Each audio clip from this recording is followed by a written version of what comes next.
Bonsoir à tous et bienvenue dans ce nouveau numéro de votre rendez-vous hebdomadaire d'actualité Zoom sur.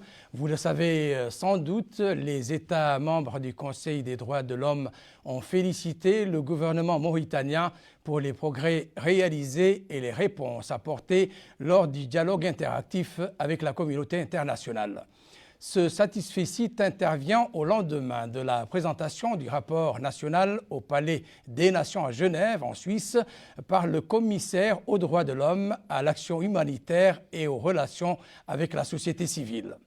Le rapport national en question traite du bilan 2020 du commissariat, de l'élaboration du plan d'action national de lutte contre la traite des personnes, de l'édition et la diffusion d'un recueil de textes juridiques nationaux relatifs aux droits de l'homme. Il aborde également le lancement de programmes d'action humanitaire ayant profité aux populations vulnérables et aux pensionnaires des centres de détention. Il revient enfin sur les activités réalisées par le comité présidente de l'Association mauritanienne pour la santé de la mère et de l'enfant. Madame Zeynobou, bonsoir. Bonsoir. Monsieur Djiberi Doucouré de l'ONG Mauritanie Perspective. Monsieur, bonsoir. Bonsoir. Avant de commencer le débat, suivons ce reportage de Bokar Bayleba qui revient sur les temps forts de cette rencontre.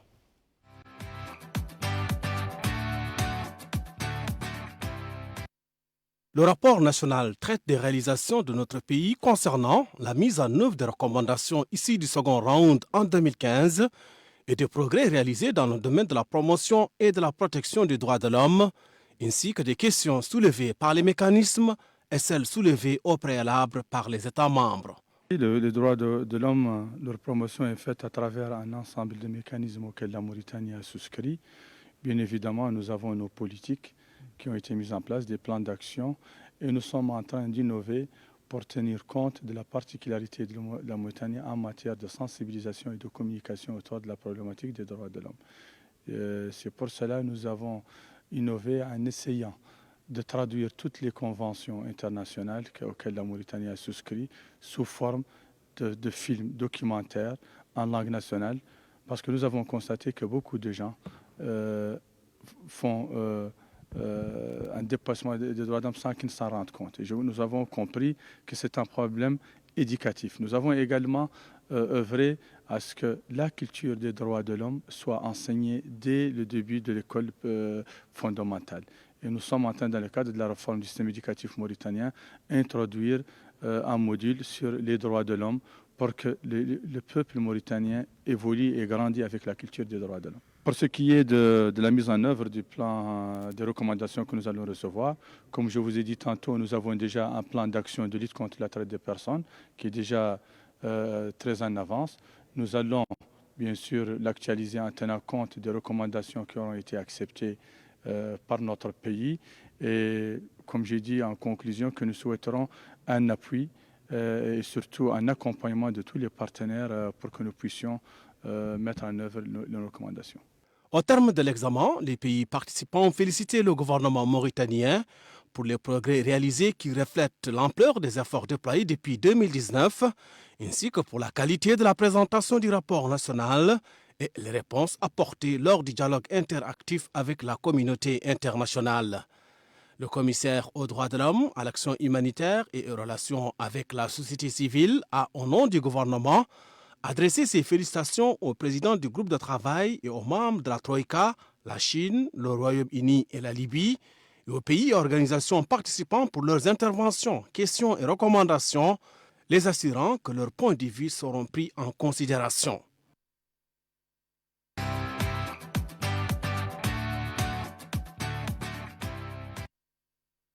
Merci donc à tous nos invités qui ont bien voulu répondre à notre invitation ce soir. Et pour commencer, que représente la situation ou comment se présente la situation des droits de l'homme chez nous, en Mauritanie? Monsieur Selmou. Merci à Dahi pour l'invitation et merci pour cette émission qui sera consacrée au passage de notre pays à l'examen périodique universel. Comment se présente la situation des droits de l'homme dans notre pays?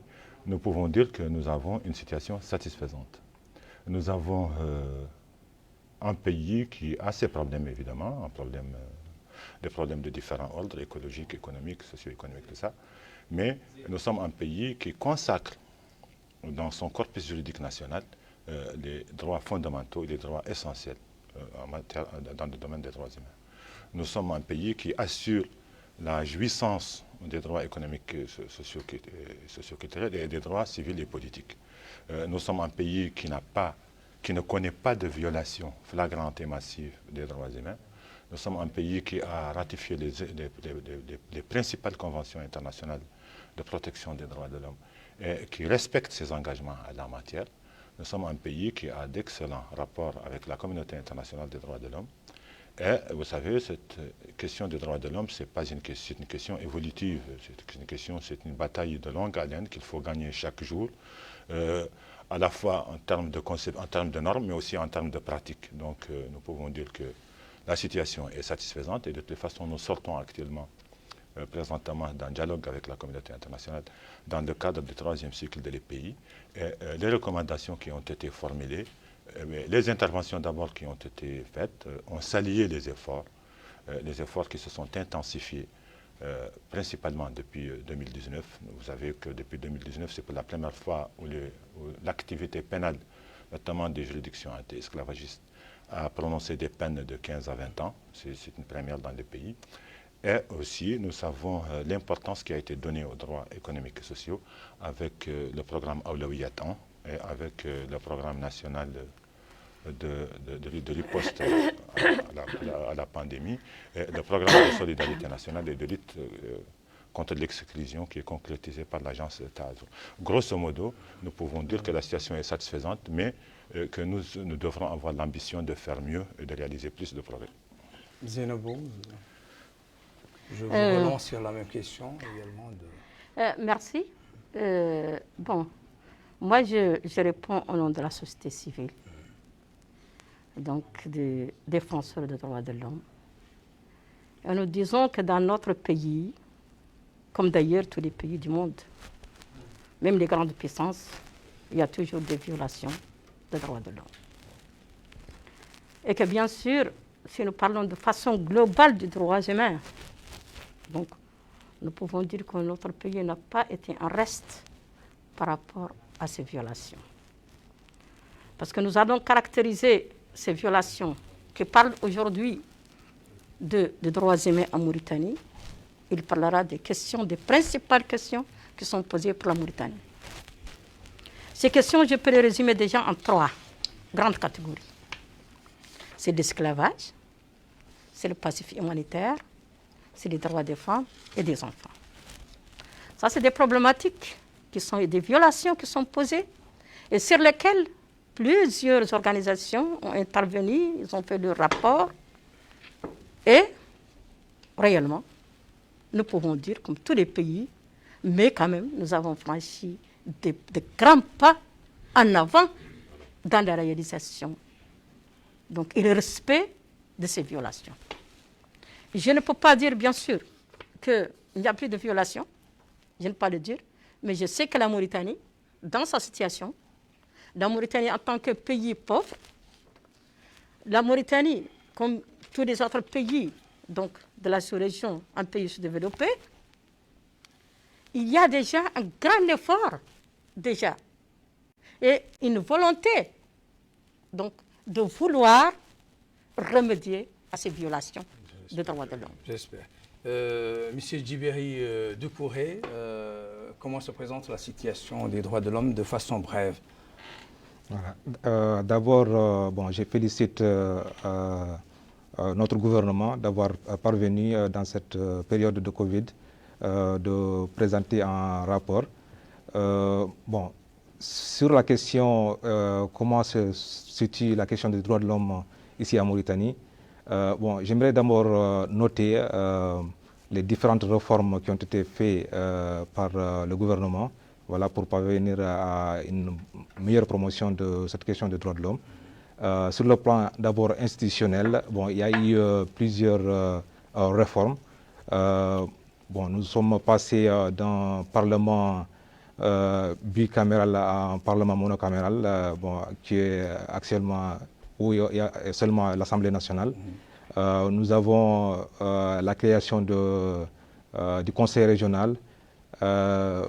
Nous avons aussi la mise en place d'un certain nombre de programmes, notamment le TAZUR qui remplace précédemment Tadamoun.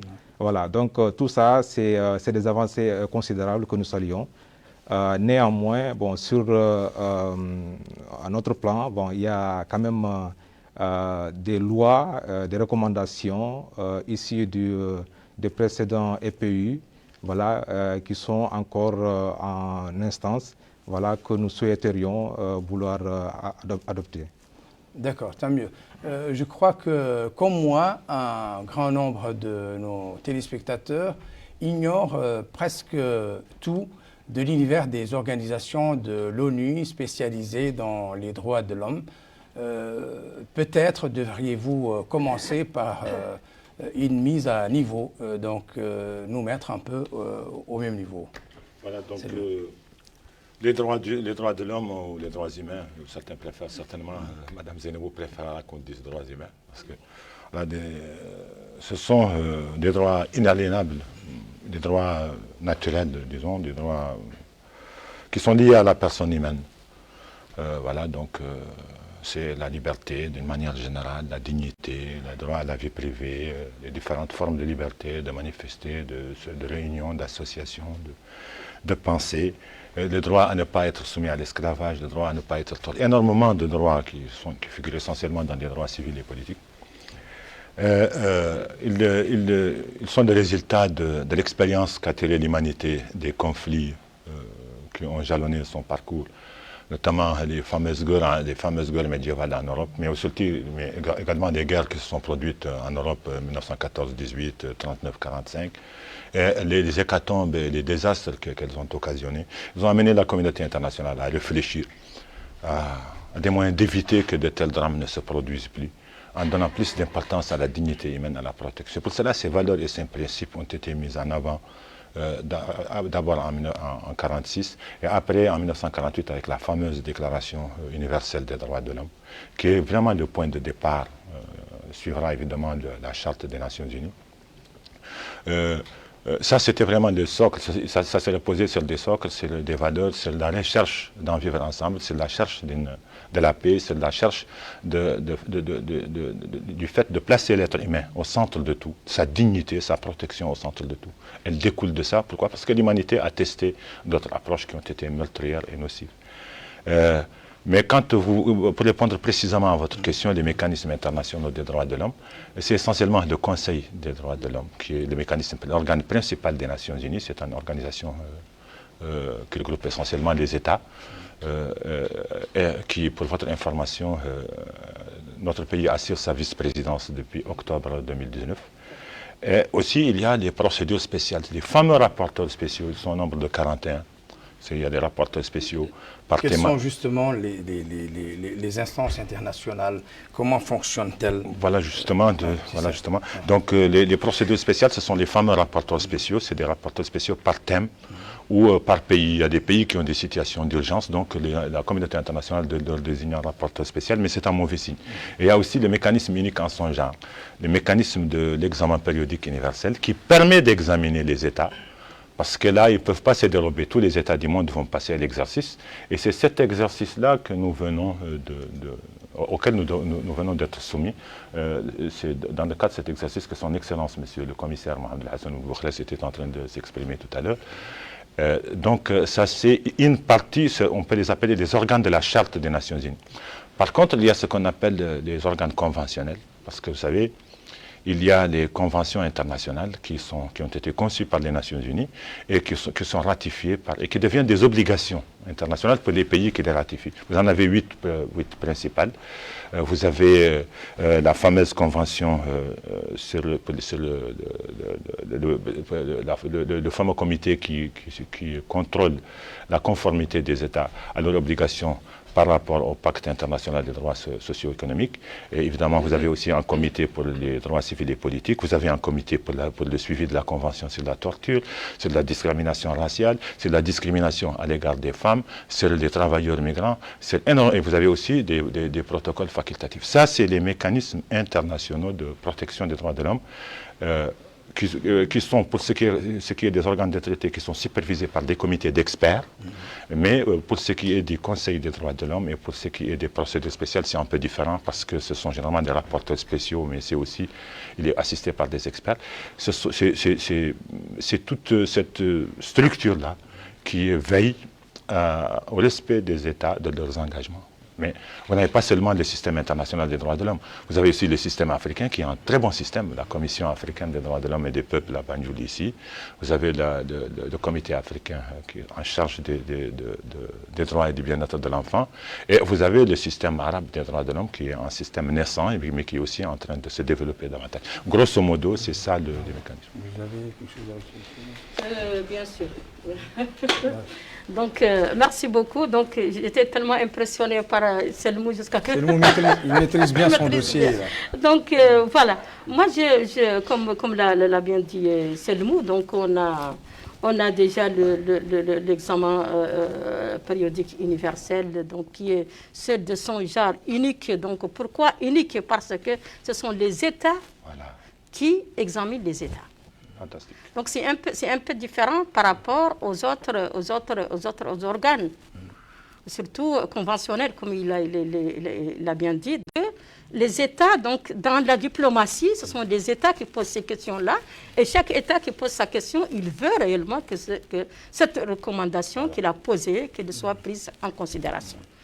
Et là, il y a une grande contribution, comme je vous l'ai dit bien, de la société civile. Parce que c'est sur donc je pense que le comité de travail, donc sur le pays, se base plus sur les rapports qui sont envoyés par la société civile, donc de droits de l'homme dans ce pays-là. Donc avec nous, c'est tout un exercice donc qui peut durer une année et quelques, donc de consultation, d'envoi de rapports, d'envoi de questions, de précisions. Donc, et pour la Mauritanie, donc nous, on a le 8 décembre passé, on avait la précession sur l'examen périodique universel. Et là, on pose nos questions et il y a plusieurs manières. Qu'on envoie directement pour le groupe de travail, qu'on envoie pour l'ONG d'interface qu'on appelle l'UPR, donc c'est une ONG d'interface entre le groupe de travail et les organisations de la société. L'aider pour qu'il puisse être le garant des droits. Je pense que ça c'est un élément important, c'est un élément de complémentarité qui est tellement important. Attirer votre attention que voilà des recommandations. Voilà, je veux que mon gouvernement donc fasse telle ou telle recommandation, tel pays. Je vous demande d'envoyer cette recommandation au gouvernement mauritanien pour qu'elle puisse être mise en œuvre. Donc là, nous constatons cette année qu'il y a une certaine ouverture. Parce que les années passées, on cherchait, je vous dis, partout à avoir le rapport. Comment vous avez senti qu'il y a une ouverture? C'est justement, il est en train de vous dire, c'est le partage. Ce n'est pas une plaisanterie, ça c'est une réalité. Donc parce que les années passées, on cherchait le rapport du gouvernement pour savoir qu'est-ce que le gouvernement a dit pour que nous puissions voir est-ce que les recommandations que nous allons envoyer pour tel ou tel pays ont été déjà prises en compte ou pas. Et nous ne les cherchons pas. Cette année, à notre grande surprise, le rapport est dans nos mains. Le commissariat aux droits de l'homme nous envoie le rapport et c'est la première. Donc vous avez accès au rapport avant qu'il ne soit... Ou telle violation. Et tout ça, c'est dans le bien-être de notre population, dans l'intérêt de notre pays, bien sûr. Ce n'est pas une divergence, ce n'est pas divergent, c'est l'intérêt du pays même. Et là, nous voyons que j'ai constaté que, encore, un juridique, il n'existe plus. Il reste des pratiques. Ça, c'est des pratiques, c'est des mentalités qu'il faut changer à long terme. Et nous voyons déjà que le gouvernement investit de son propre argent, de ses propres fonds, et que la société civile est en train de se mobiliser réellement. Et nous voyons que les vulnérables, donc comment la société va-t-elle changer ces pratiques? Comment mais c'est ça ce que je suis en train de vous dire. Tant mieux. Parce que, parce que c'est des mentalités. C'est des mentalités. Parce que maintenant, tu ne peux plus aller voir un hakim, tu lui dis, moi, j'ai mon esclave. Ce n'est plus possible. on te met en prison. Sur le plan juridique, ça n'existe plus. Tu ne peux pas demander ni réclamer un esclave. Ça veut dire qu'est-ce qui reste? Il reste sur le plan pratique. Parce qu'il y a des mentalités qui sont là, qui demandent à des sensibilisations et des programmes de sensibilisation. Et le gouvernement commence à intervenir, et la société civile encore de même. Et le plus important dans tout ça, c'est que ce sont des personnes vulnérables, les anciens esclaves sont des personnes vulnérables, et sur le programme actuel du président, il les prend en considération. Totalement, en considération. Et ça, quand même, on est satisfait, on observe. On est satisfait pour le moment et on observe. Est-ce que réellement ça va continuer ou le jour où ça ne continue pas, bien sûr, le message va changer. Djibéri Doucouré, je rappelle que vous êtes de l'ONG Mauritanie Perspective. Est-ce que vous partagez le point de vue de votre collègue à certains égards. Dans ce cadre, oui. À certains égards. Ouais. Bon, j'aimerais quand même ajouter quelque chose. Et pourquoi d'ailleurs l'exemple de l'esclavage? Il n'y a pas que l'esclavage. Il y a, les mariages forcés, il y a les violences. Je sais. Ouais. Il y a les. Non, mais je voudrais que lui s'exprime sur la question. Il y a les violences faites aux femmes. Il y a plusieurs composantes. Ouais. Bon, donc j'allais dire que bon, elle a quand même omis quelque chose. Par rapport à cet examen périodique, voilà, c'est que la société civile a la possibilité de soumettre un rapport alternatif. C'est ce qu'elle fait durant chaque exercice. Bon, sur certaines questions dont elle a parlé, notamment sur la question de l'esclavage, il y a certes des avancées, mais il reste beaucoup de choses à faire.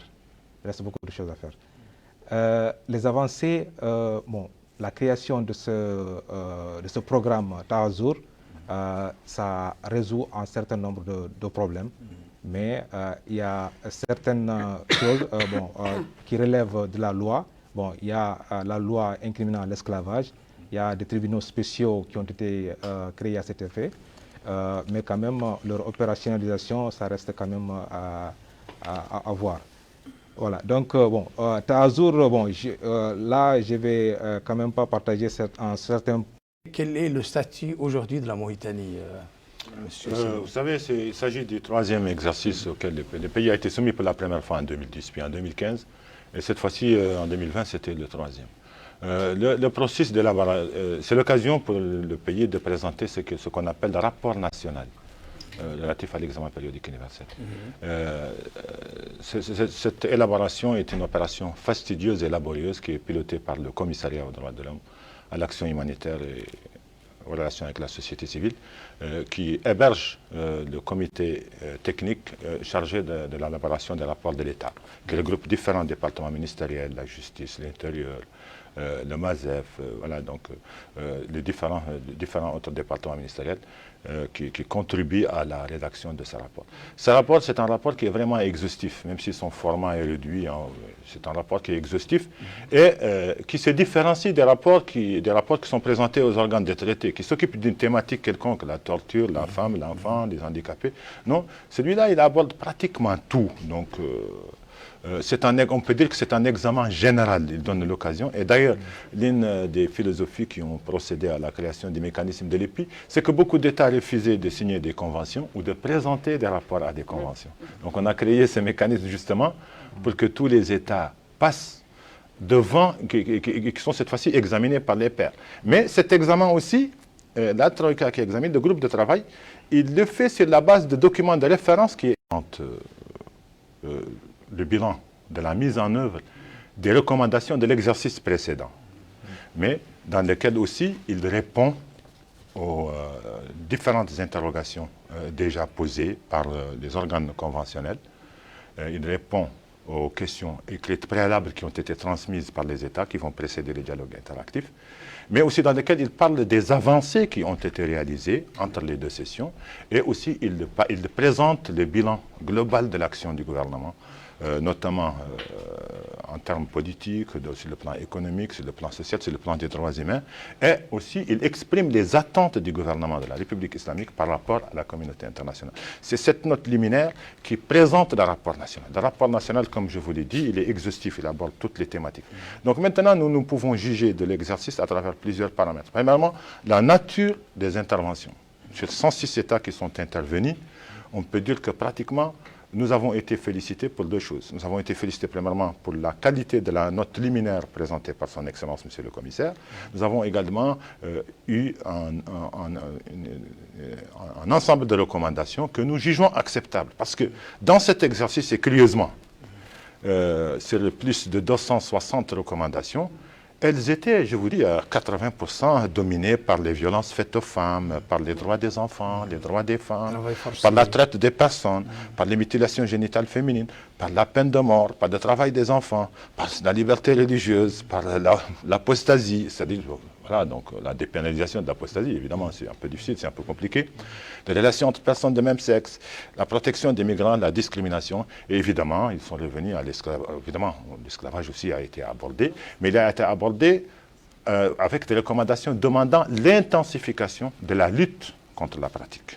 Donc, je rejoins Mme Zainabou, que les avancées ont été enregistrées et maintenant il faut intensifier. Et la preuve qu'il y a une intensification, c'est le bilan de l'activité pénale. Tout à l'heure, je vous ai parlé de 15 ans et de 20 ans de 15 ans et de 20 ans de prison.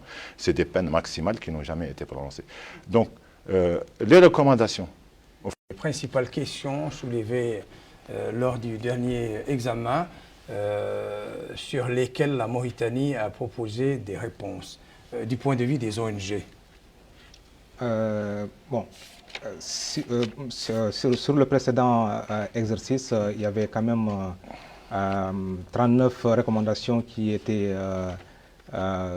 concernaient l'esclavage. Voilà, donc parmi ces recommandations, il y a 35 qui ont été acceptées, 4 qui ont été notées.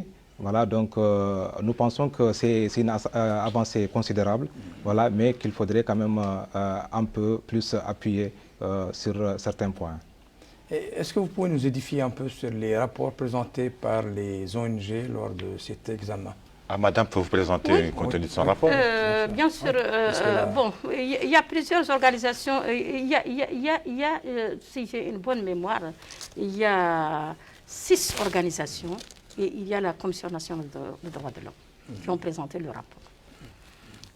Puisque d'habitude, ce sont les ONG qui ont le statut consultatif auprès de l'ECOSOC qui font ces rapports. Donc, ils peuvent, ça c'est les ONG qui ne savent pas que même si elles n'ont pas le statut, elles peuvent présenter un rapport, mais quand même, celles qui ont le statut le présentent un rapport.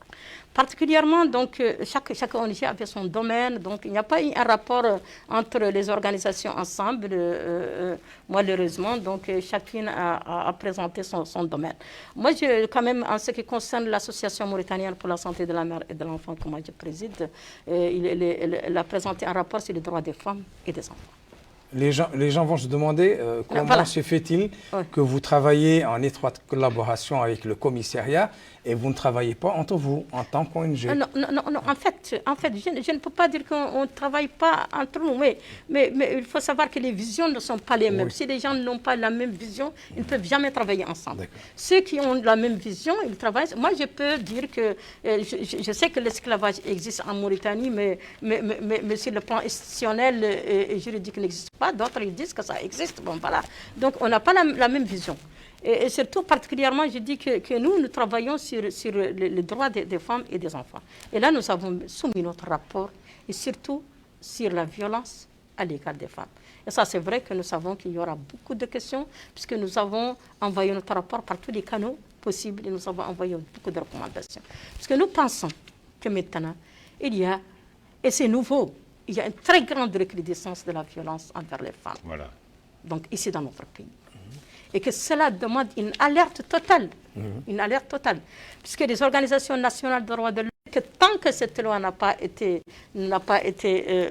adoptée, nous allons continuer toujours à poser ces questions, donc à les poser par tous les canaux. Donc nous cherchons quand même le canal le plus proche, c'est le niveau national. Donc pourquoi nous ne protégeons pas nos femmes? Pourquoi on nous demande des recommandations pour protéger nos femmes? La femme mauritanienne, du moins, je m'excuse. La femme mauritanienne, pourquoi on ne la protège pas contre les violences? Pourquoi ces violences barbares, pas dans nos cultures, ni nos normes, donc ni nos valeurs?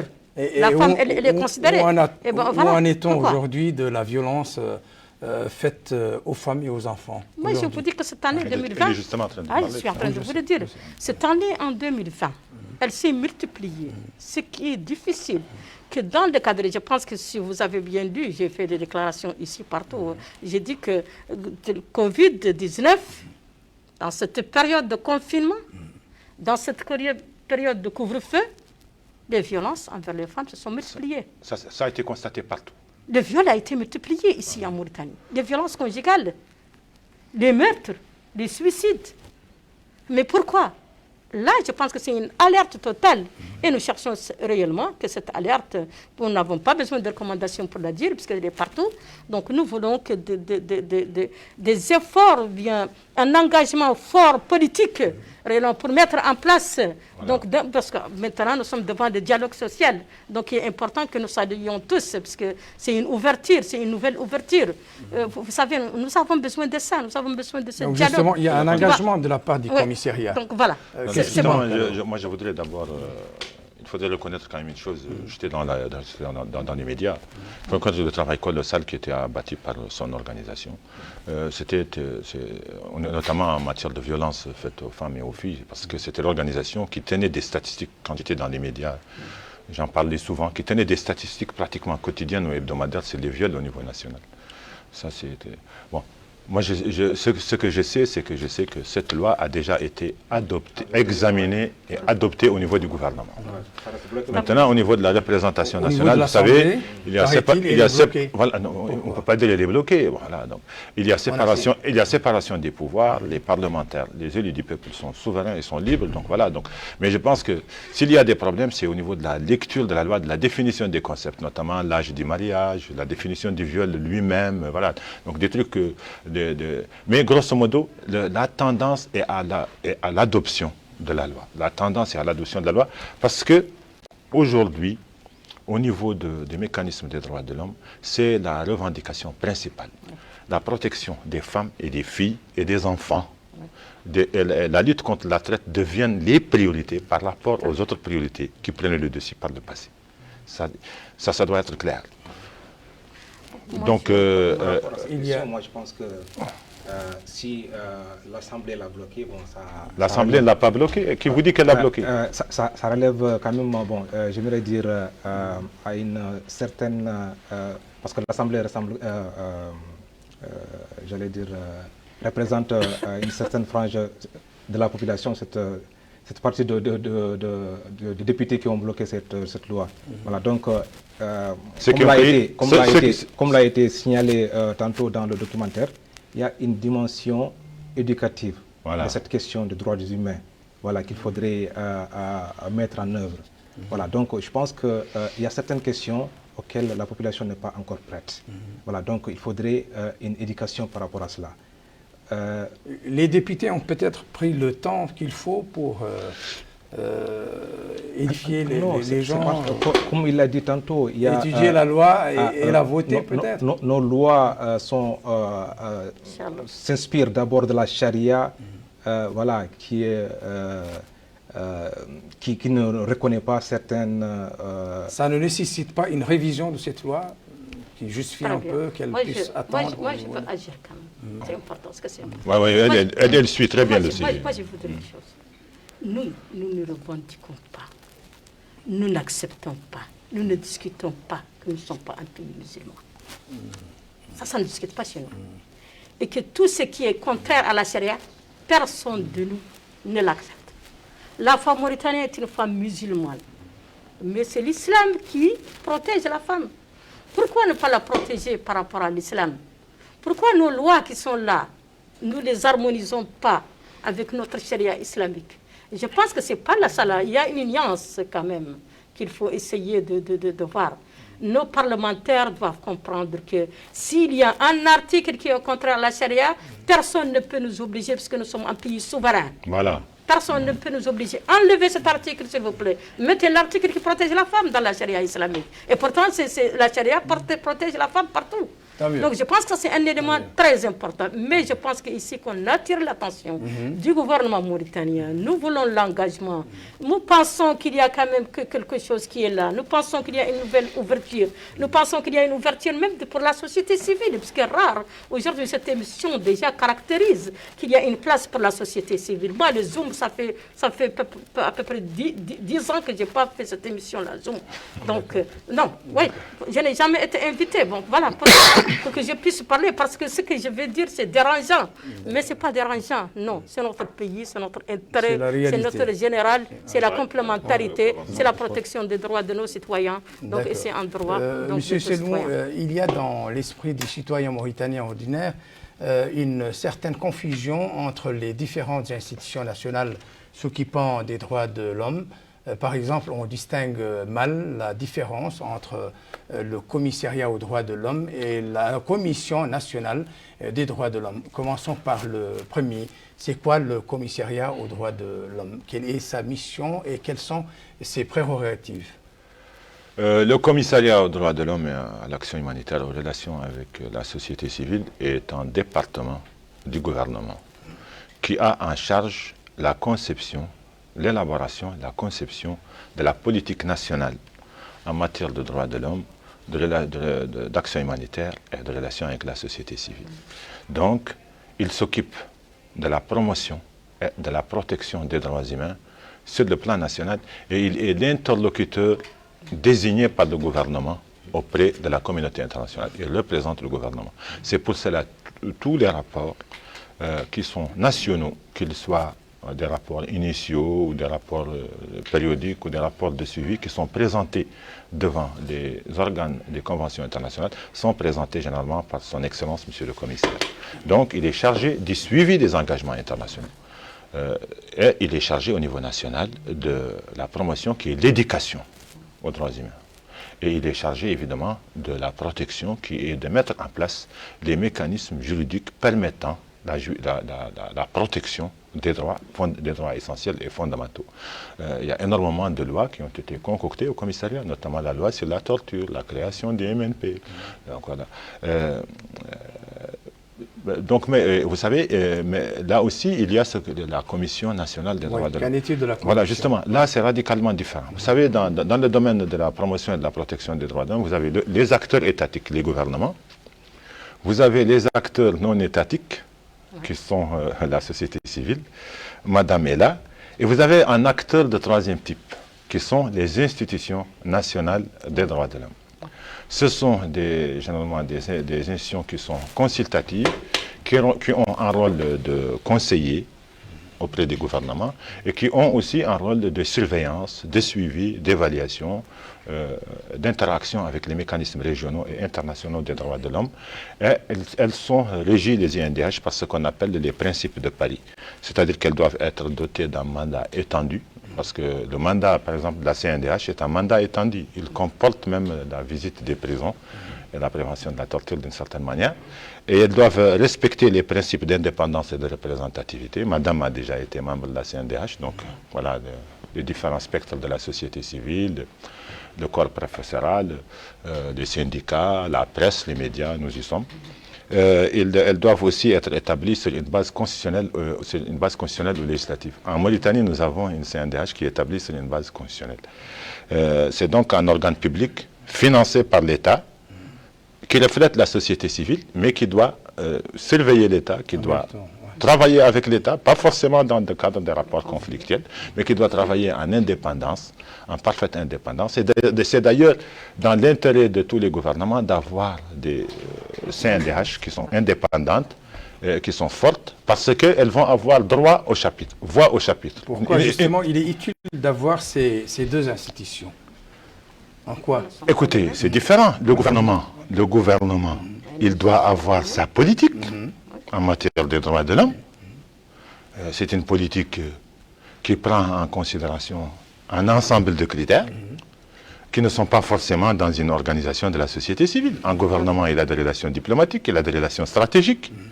il a des relations diplomatiques, il a énormément de considération, il a énormément de pression, il a énormément de responsabilités. Donc, tout le monde est organisé ainsi. Il y a eu une CNDH en France en 1947 déjà. Il y avait un gouvernement en France, il y avait un département en charge des droits de l'homme en France. On n'a pas dit pourquoi. Donc, du coup, c'est tout à fait normal qu'il y ait partout dans le monde, il y a un département en charge des droits de l'homme, un département ministériel en charge des droits de l'homme et une CNDH. Il y en a partout. Et quelle place occupe la délégation générale Taazour dans ce dispositif? Là, c'est un peu différent. Là, vous n'êtes plus dans un département en charge des droits de l'homme, ni dans une institution nationale en charge des droits de l'homme, comme la CNDH ou comme les MNP. Le MNP aussi est une NDH. Là, vous êtes carrément dans ce qu'on appelle les agences, des délégations, les agences gouvernementales de solidarité nationale, de lutte contre l'exclusion, de lutte contre la pauvreté, comme on avait à l'époque le fameux commissariat aux droits de l'homme. Donc, celle-là, elle traduit plutôt un engagement présidentiel, l'engagement de lutter contre la vulnérabilité socio-économique à tous les niveaux en Mauritanie. Donc, c'est plutôt une Taazour nouvelle version, avec beaucoup plus de moyens, avec un mandat qui est beaucoup plus robuste, avec des prérogatives attendues, avec des moyens, parce que Taazour, c'est 7% du budget national. D'accord. Vous avez... Oui, bien sûr. Donc, moi, je pense que la chose est très simple. La différence entre le commissariat aux droits de l'homme et réellement la Commission nationale des droits de l'homme. Le commissariat, comme l'a dit bien, c'est le mot, c'est presque un ministère. Donc, un ministère en charge, il doit être un ministère même, en charge des droits de l'homme en Mauritanie. Donc, c'est la politique totale du gouvernement. Ce que le gouvernement fait, c'est la diplomatie. Et la CNDH, elle est plutôt créée, et je pense que ça a été exprès, parce que c'est une demande internationale, ce n'est pas seulement au niveau de la Mauritanie, parce qu'il y a le gouvernement, il y a la société civile. Voilà. C'est diamétralement opposé, puisque la société civile, elle a ses propres discours, elle a ses propres intérêts, elle a ses propres... Donc voilà. Mais la commission doit être neutre, donc en fait neutre.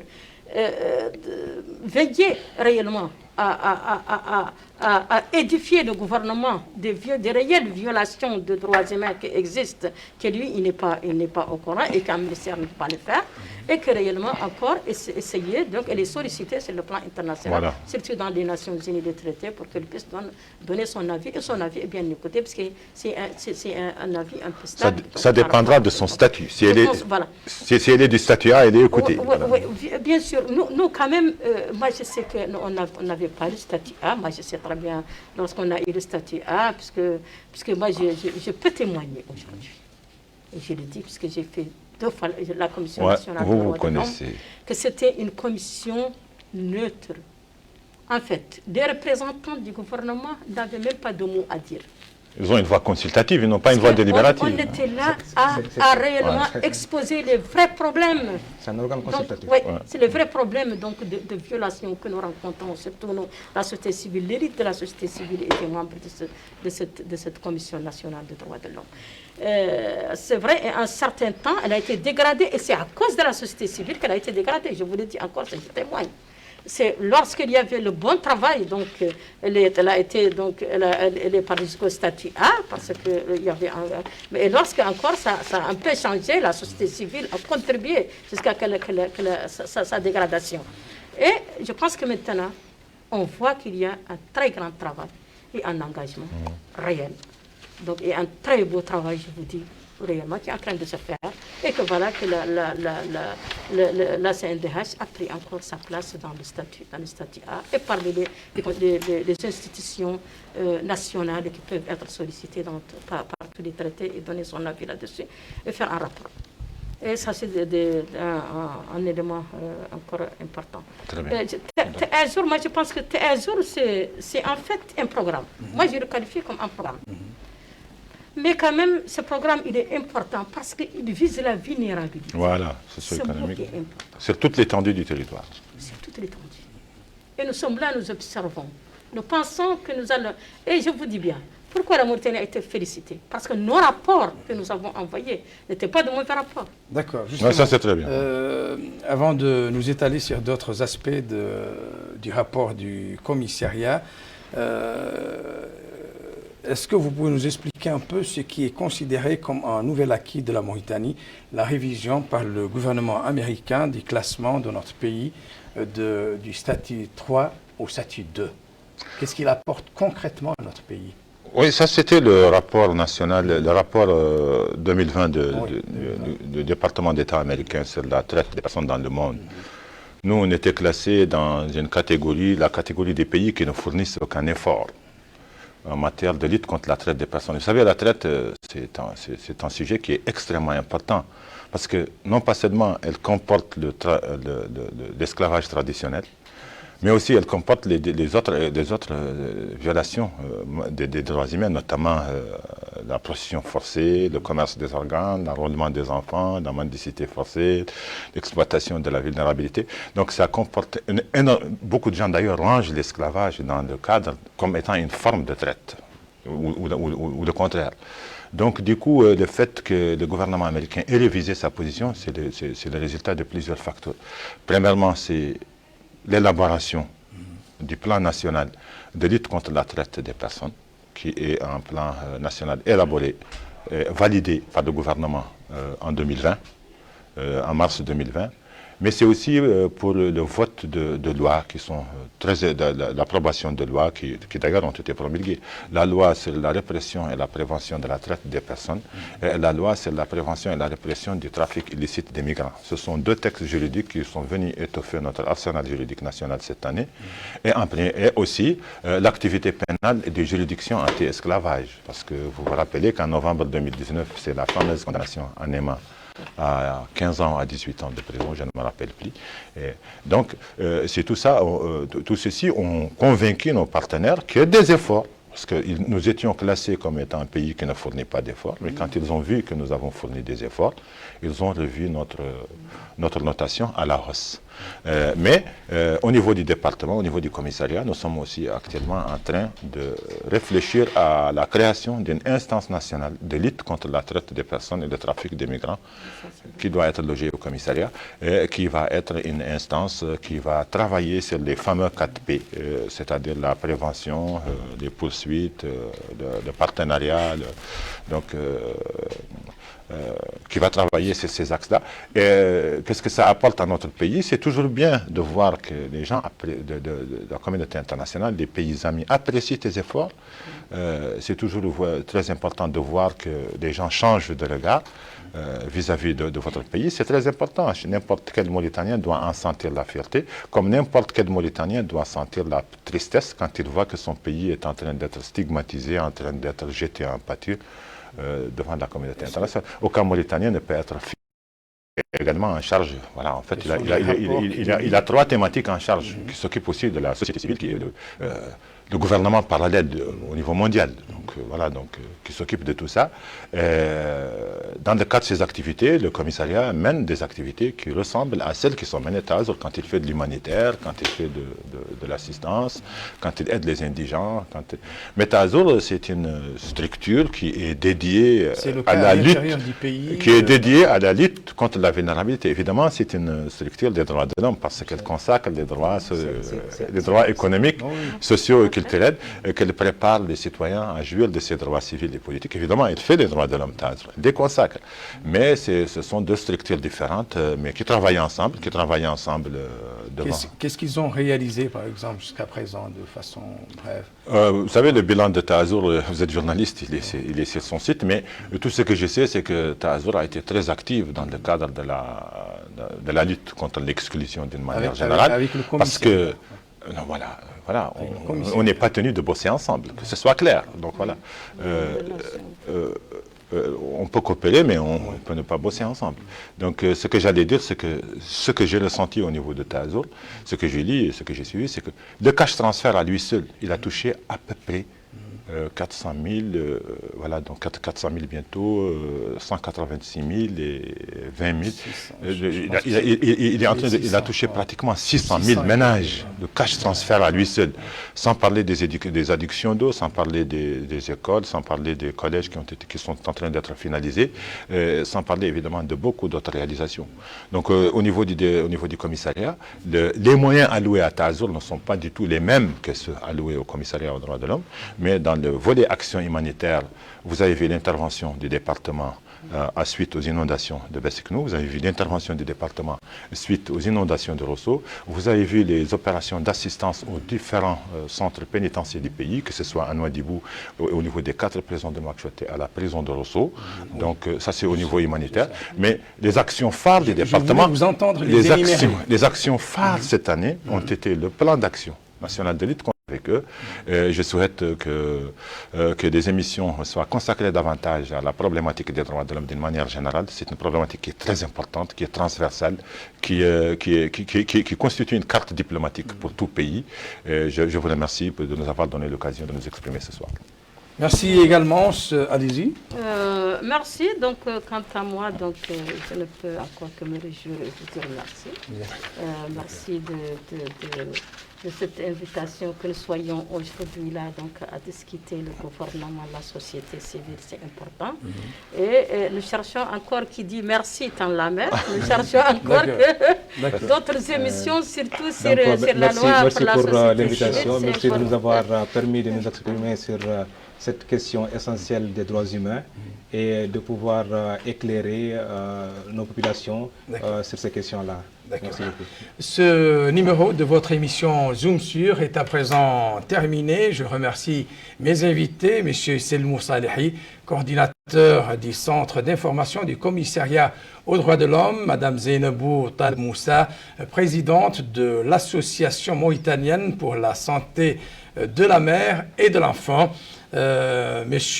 Djiberi Doucouré de l'ONG Mauritanie Perspective pour avoir accepté de répondre à nos questions. Mes remerciements vont également à tous les téléspectateurs et à toutes les téléspectatrices qui nous ont fait l'honneur de suivre ce magazine. Un grand merci également aux équipes de reportage et de rédaction pour la réalisation de cette émission, particulièrement Mamadou Gueye, Rabia Deida et le réalisateur Ali Sheikh Abdallahi. Bonsoir à tous et à toutes.